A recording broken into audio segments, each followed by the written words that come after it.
Nordstrom, Lululemon, Walmart. With so many videos like these going viral, it might not sound surprising that Target announced last fall it was closing 9 stores, specifically blaming crime. Something made me pause, though, about this store that closed in New York City, because Target is getting ready to open a new store here in Central Harlem, just a mile away. But I saw articles suggesting that theft in Central Harlem is higher than in East Harlem, where Target just left. So I went searching to find out, did retail theft really force this Target to close? Because even though stores open and close all the time, how stores are responding specifically to theft is changing how we shop. Who's imprisoned the laundry detergent? They're locking up the toothpaste. This customer had to wait 10 minutes for a clerk to open up the case so he could buy boxers. And how much it's costing us. Walmart says it will be forced to raise prices if the surge in shoplifting continues. And when stores take the most drastic action to leave a neighborhood, the effect can be felt in ways you might not think about. What was your reaction when you heard about the fact that they were going to close that store? Livid. Absolutely livid. Not just because it was closing. That was one reason, but the fact of how they painted this community. It's dangerous, it's crime-ridden, when all the stats countered that narrative. Target declines to comment for this story, referring us instead to prior statements like this one, where they said in part, we can only be successful if the working and shopping environment is safe for all. So first, I want to know what the stats actually say, since viral theft videos being shared often seem like dramatic examples. Target doesn't share how much is being stolen, though I did ask. I also requested data about the store that closed from the New York City Police Department, but they only sent back citywide numbers, which did show that shoplifting reports were down about 8% through October 2023 compared to 2022, though they were so much higher than years before. NYPD does have a lot of data you can access yourself. So I compared the police precinct areas in these two spots, going back to 2010, when Target first opened in East Harlem.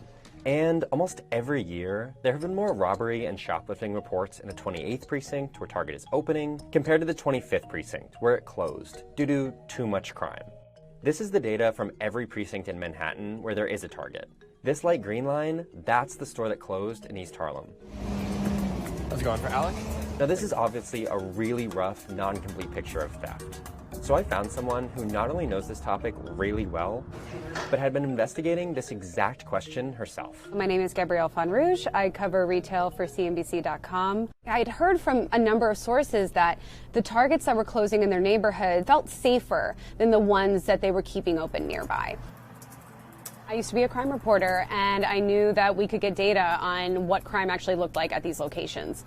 A great trick for any reporter is to look at 911 call history for specific locations. It's not a perfect picture, but it's going to give you an idea of what police responses look like, how many crimes were reported to the police at these locations. And I started pulling records for all of the different jurisdictions, and a very clear picture emerged. One, there's absolutely a crime problem at these locations. The 911 call history that I was looking at, the data that I was examining, painted a disturbing picture of crime. But there was also another clear pattern that emerged as well, is that there was just less incidents reported at the locations that Target was closing compared to the ones that it was keeping open.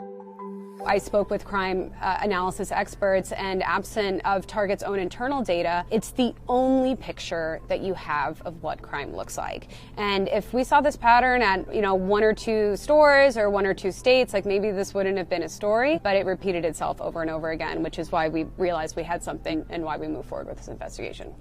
Target spokesperson told CNBC, store-level incidents vary widely in severity, and police data won't show the full extent of what our teams experience on the ground.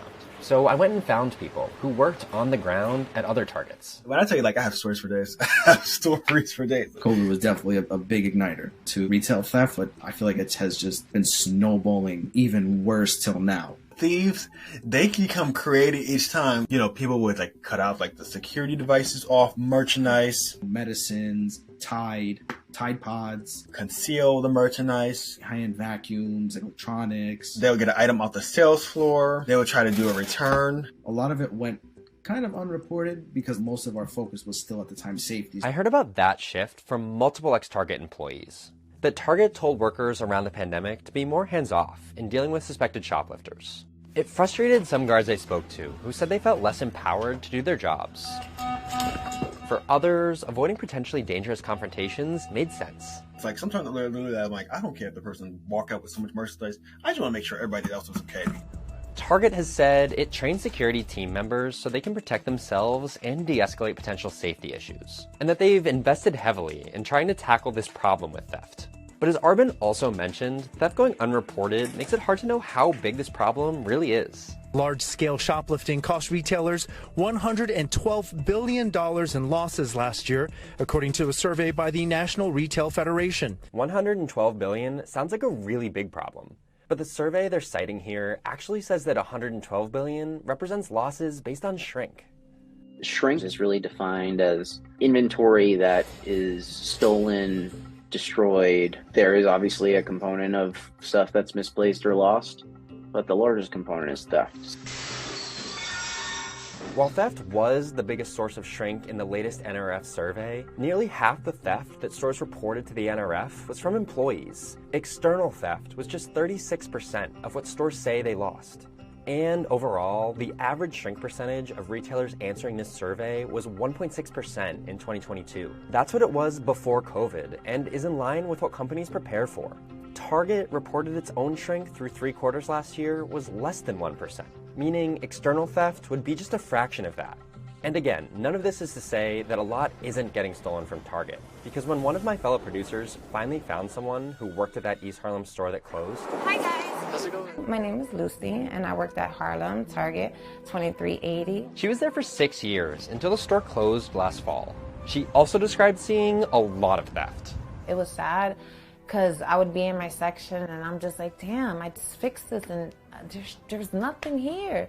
And it's not because it was sold. I know I can go back and I can check to see what, what it is. Even when we locked up the stuff, because I have to go running around crazy opening it. And then once I give it to you, if you're going to steal it, that's it. There were a few times that Lucy says she was afraid for her safety. There's been fights in the store that's been pretty, crazy. But I heard stories like that from people at other stores too. And Lucy says, overall, I felt like it was so easy to go to work. I loved my coworkers. I loved the environment. Because the environment was my people. But there are things about this store, different from other nearby Targets, that might also explain why this store closed and those didn't. It goes back to when this Target opened in 2010, as the first one in Manhattan. Many Targets you'll see around cities today are small format stores, averaging 40,000 square feet. The store coming to Central Harlem will be one of those. But Targets of that size didn't arrive until the mid-2010s, as Target was opening more stores in cities. The traditional Target you'll find in a suburb is about 3 times bigger than city stores, roughly 2 football fields. The Target that closed was more like 3 fields, about 174,000 square feet. Obviously, the bigger the place, the bigger the rent. So it's an expensive location to keep open. It's also about where this store was. It's one of the lowest income areas in the city, meaning people on average likely have less disposable income to spend. It's far from the subway, whereas the new Harlem store will be right next to a station. And there weren't many big stores around here before. We're big. Harlem, Spanish Harlem especially, it's a lot of us. It's a lot of projects, it's a lot of people. They were able to revitalize this section that has often been neglected. Having a store like Target here also increased our foot traffic. There were individuals from outside of East Harlem that would come over to Target to shop. So it meant a lot. Target coming to East Harlem was huge. It was just what we needed. But even if Target increased foot traffic in this area, that traffic may still have been less in other areas of Manhattan. And maybe that combined to mean that lower sales just weren't enough to offset losses from theft. All of those are perfectly legitimate reasons to close a store. It's just not the reason that we were given. And that part is what community leaders say bothered them most. It's all about the dollar. It's that simple. They had to make a financial decision to go to a smaller format store. Because if Target is publicizing that they left because of retail theft, then that may hinder other businesses from wanting to come to this community. So it would have been better for them all the way around. Be honest with the narrative. Let's move along and see if there's a solution. Target didn't provide us any store-level data, so we can't say how profitable this store was. But the company did say in its statement that theft was contributing to unsustainable business performance. I definitely need some more counter space. For Lucy, it's not that theft wasn't a problem, but that more wasn't tried to fix it. A lot more could have been done. We can have certain people in certain stations. Like, why don't you have a podium by every exit?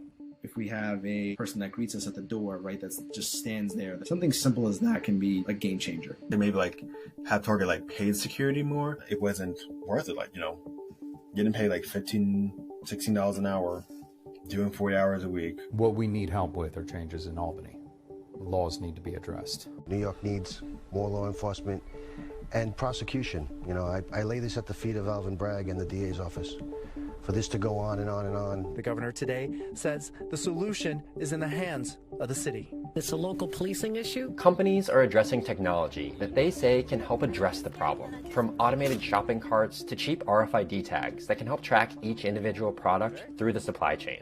For theft to be essentially easier or to combat it, it's going to be an ever-changing cycle of cat and mouse.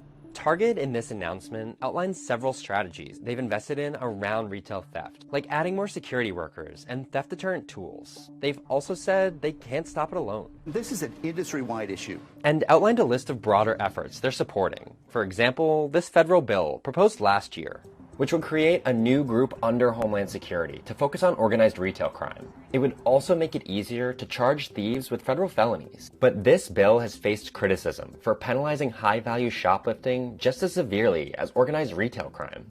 If the federal penal code is being changed, if criminal penalties are being increased, that's something that we all care about. Especially if the data being used to illustrate the problem isn't clear, because the bill's co-sponsors have also conflated organized retail theft with shrink and cited NRF data that's years old. Ultimately, we can't say for sure why the store closed, but we can clearly see the impact it's had. But now we gotta go back to the supermarkets and pay $8.99 for a cereal that we would pay $2.99 in Target. So yeah, it definitely sucks 100%. For the community, 100%. For me, 1,000%. I never noticed how many people I helped until they kept coming back. So yeah, they love me. I love them back. Yeah.